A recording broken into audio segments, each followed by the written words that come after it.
ሰላም ሰላም ቤተሰብ እንዴት አመሻችሁ? ደህና አመሻችሁ? እግዚአብሔር ይመስገን በጣም ደህና ነኝ። እናንተም ደህና እንደሆናችሁ ሙሉ ተስፋ አለኝ እላችኋለሁ። ለቻናል አዲስ ሆነ ቻናል ሰብስክራይብ፣ ላይክ፣ ኮሜንት ማድረጋችሁን እንዳትረሱ እላችኋለሁ። በቅንነት የመዳም ቅመሞች ሙቀቱ እንዴት ነው? ሙቀቱ እንዴት ይዟችኋል እላችኋለሁ። ሙቀቱ ለቋል ዱባይ ላይ። ይሁን ሁሉም ነገር ለበጎ ነው። ያልፋል፣ የሚያልፍ ቀንና የማይነጋ ሌሊት የለም እላቸዋለሁ። እንግዲህ ዛሬ ይዤላቸው የመጣሁት በስትሮጂ ፉል የሆነ ስልካችንን እንዴት በቀላሉ እንደምናጸዳ ነው። ስትሮጂ ፉል ብሎ በቪዲዮ በምናወርደው ቪዲዮም ይሁን የተለያየ ፎቶም ይሁን ቲክቶክ ላይም ቪዲዮ ሴቭ ስናደርገው ስልካችንን ይጨናነቅና ስትሮጂ ፉል ይላል ማለት ነው። እሱን የሞላውን ስትሮጂ ፉል እንዴት እንደምናጸዳ ነው ይዤላችሁ የመጣሁት እላችኋለሁ።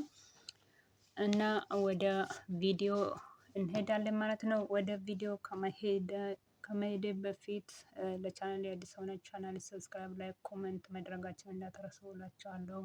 አበረታቱኝ ውዶች፣ ማሮች፣ ፍቅሮች፣ ሁሉ ነገሮች እላችኋለሁ። እና በተረፈ ፈጣሪ ሀገራችንን ሰላም ያደርግልን፣ እኛንም ስደት ላይ ያለነው በሰላም ለሀገራችንን መሬት ያብቃን እላቸዋለሁ። እና ስደት መቼም ሞልቶ አይሞላም። የሰው ሀገር ኑሮ ለራሳችንም ማሰብ ነው ያለብን። ምክንያቱም እኛ መቼ ነው ለራሳችንን ኑሮ የምንኖረው ብለን ስለ ራሳችንን ማሰብ ነው ያለብን እላቸዋለሁ። ሁሉም ሰው ብር ብር ስላቸው ምክንያቱም እነሱ የራሳቸውን ህይወት እየኖሩ ነው። እኛ እስከመቼ ነው ሰው ሀገር ላይ የምንኖረው? በዛ ላይ አሁን ሀገራችንን ትንሽ ከባድ ነው ኑሮ ውድነቱ። አሁን ቅድም እያየሁት ነበር 1 ኪሎ ሙዝ 86 ብር ነው ምናምን ገባ። እኔ ከ2 ወር በፊት ነው ከ3 ወር በፊት ሀገር ሄጄ ነበረ የመጣሁት እላቸዋለሁ። 50 እና 70 ነበረ በዛን ሰዓት እና ሁሉም ነገር እየጨመረ ነው። ብራቸውን ያዙ፣ ብራቸውን ሴቭ አድርጉ እላቸዋለሁ። ከተቻለ በራሳቸው አካውንት አስቀምጡት እና ለትንሽም ለትልቅም ብር ለሚል ሰው እንዳትሰጡ ማለት ነው። በተለይ ከኔ ተማሩ። አሁን ለምሳሌ እኔ የዛሬ አመት 100,000 ብር ለወንድሜ ልታበድረኝ ነበረ፣ ግን እስከ ዛሬ ምንም ነገር አልተመለሰልኝም እላቸዋለሁ። ምክንያቱም የዱባይ ነጋዴ ነበረች። ወደ 11 አመት ዱባይ ላይም ቤሩት ላይም ሰርታ ነበረ።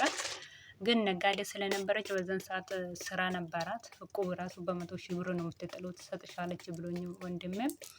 ከዛም በኋላ አበደርኩለት እላቸዋለሁ። በመሀል ግን እሷም ግን ወዲያውኑ ነበር አካውንትሽን ራሱ ላክልኝ አስገባልሻለሁ ያለችኝ። በወቅቱ ደግሞ የሆነ ቤት ገዝታ ነበረና ያ ቤቱ ስትገዛ ወደ 800,000 ብር ያስፈልጋታል ነበረ። ያንንን ቤት እንትን ታደርጋለች ማለት ነው። መጨረሻ ላይ እጨርስላቸዋለሁ። እንግዲህ አሁን ወደ ስትሮጂ ፉል የሆነው ስልክ እንዴት እንደምናጸዳ ነው ቪዲዮ አሁን መጥቷል ማለት ነው። ስትሮጂ ፉል ለሆነው እንግዲህ ወደ ማይ ፋሚሊ ነው፣ ፋሚሊ አይደለም።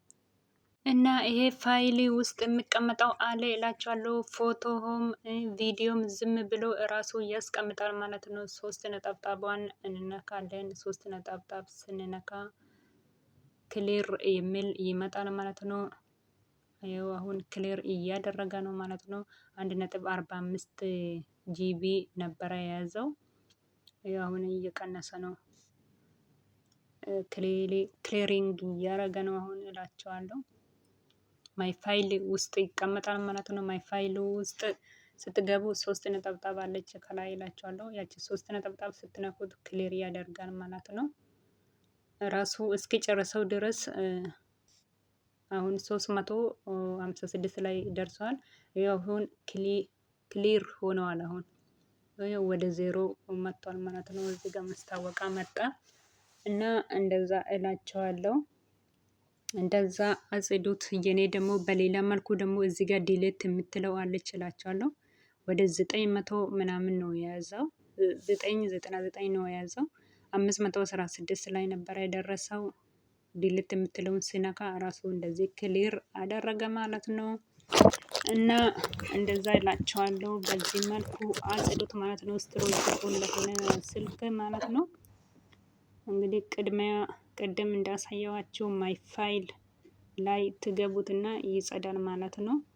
እና የቀደሙን ስለ ብሩ ነው እላቸዋለሁ። ብር ጠላት ነው የሚገዛው እላቸዋለሁ። ለሰው ብር አታበድሩ።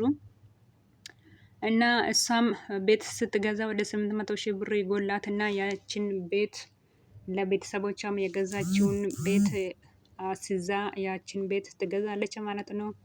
አሁን ላይ ስራም ወደ ዱባይም መታ መስራት አቁማለች ማለት ነው።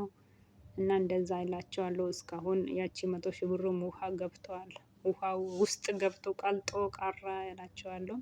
እና ለሰው ብር አታበድሩት፣ በወሰዱት ጊዜ አይመልሱም እላቸዋለሁ። ለሰው ብር ማበደር ማለት ጠላት መሸመት ነው እላቸዋለሁ።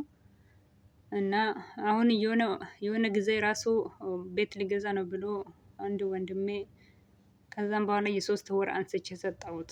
አሁን ምን ይለኛል?